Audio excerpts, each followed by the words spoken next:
শিক্ষা মানুষের মনুষ্যত্ব জাগ্রত করে। যে জাতি যত বেশি শিক্ষিত সে জাতি তত বেশি মূল্যবোধ সম্পন্ন। এই শিক্ষাদানে যে সকল শিক্ষক ধ্যান জ্ঞান বিলিয়ে দেন তারাই নীরবে জেগে থাকে শিক্ষার্থীদের হৃদয়ে। ঐতিহ্যবাহী শতাব্দী প্রাচীন বেনীপুর বহুমুখী মাধ্যমিক বিদ্যালয়ের ইতিহাসের অন্যতম সেরা শিক্ষক ফিফথ খ্যাত মরহুম রশিদুর রহমান ছিলেন তেমনি একজন মানুষ গড়ার কারিগর। আজ 10ই জানুয়ারি মহান এই শিক্ষকের 61তম মৃত্যুবার্ষিকী। প্রাচীন এই বিদ্যালয়টির সুনাম ও ঐতিহ্যে যে সকল শিক্ষক চিরস্মরণীয় তাদের মধ্যে অন্যতম এই শিক্ষক ছিলেন ভূগোল বিষয়ে বিশেষ পারদর্শী, পড়াতেন ইংরেজি বিষয়েও। 43 বছরের দীর্ঘ কর্মজীবনে নীতি আদর্শ, ধর্মীয় চেতনা ও অভিভাবক সুলভ নিবিড় স্নেহ মমতার জন্য শিক্ষার্থীদের মাঝে ছিলেন অত্যন্ত জনপ্রিয় ও কাঙ্ক্ষিত।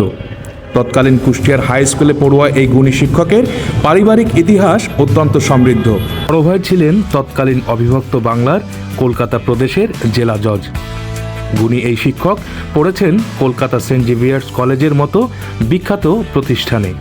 কলকাতার নিশ্চিত উজ্জ্বল ভবিষ্যতের মায়া ত্যাগ করে তিনি পারিবারিক ঐতিহ্য ও মূল্যবোধ হতে তিনি শিক্ষকতার মহান পেশা বেছে নেন এবং জাতির শ্রেষ্ঠ সন্তান তৈরিতে শেষ দিন পর্যন্ত নিজেকে বিলিয়ে দেন অকাতরে। তারই গুণগ্রাহী অনেক ছাত্র দেশ বিদেশে প্রতিষ্ঠা পেয়েছেন। তারই আদর্শের পথ ধরে তার অন্যতম গুণী সন্তান জামিল রশিদ দীর্ঘদিন সফলভাবে বিদ্যালয়টির প্রধান শিক্ষকের পদ অলঙ্কিত করেছেন এবং পরিবারের অন্যান্য সদস্যবৃন্দ এখনও শিক্ষা ও সমাজ উন্নয়নে কাজ করে চলেছেন। মহান এই শিক্ষকের 61তম মৃত্যুবার্ষিকীতে মনন টেলিভিশনের পক্ষ হতে জানাই গভীর শোক ও শ্রদ্ধাঞ্জলি। আজ 10 জানুয়ারি আমার বড় আব্বার 61তম মৃত্যুবার্ষিকী।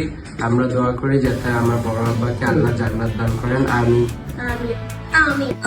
ভিতরে ওনার কথা আমার বেশি মনে পড়ে। ওনার সাবজেক্ট ছিল জিওগ্রাফি, তবে ইংরেজিও উনি পড়াতেন। ইংরেজি প্রথম 2 ঘন্টা স্কুলের আওয়ার,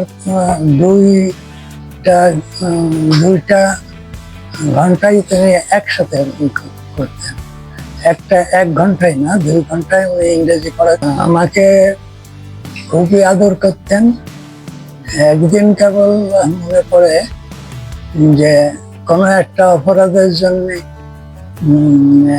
উনি ক্লাসের সমস্ত ছাত্রকেই মানে হাত দিয়ে একটু মানে পিটালেন, সেই সঙ্গে আমাকেও করলেন। পরে উনি জানতে পারলেন যে না, আমি এইটা ভুলটা করি নাই। তখন উনি আমার কাছে দুঃখ প্রকাশ করেছেন। আমি প্রাইমারি তখন ক্লাস 4 প্রাইমারি পরীক্ষায় আমি বৃত্তি পেয়েছিলাম। তো ওই সে ভুল কমে ওই বৃত্তির অর্ডারটা ফুলরি হাই স্কুলে চলে গেছিল। তো উনি যশোর এসে ওইটা ঠিক করে দিলেন।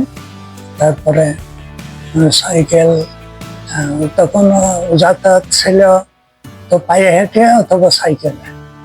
তো উনি সাইকেলে আসলেন, এসে তারপরে ওটা ওই ঝিনেদা পর্যন্ত সাইকেলে এসে চলতে, তখন কোনো গাড়ি ছিল না।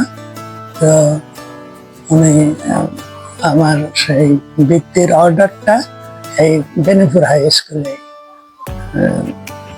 নিয়ে আসে। আমার মনে পড়ে যে উনি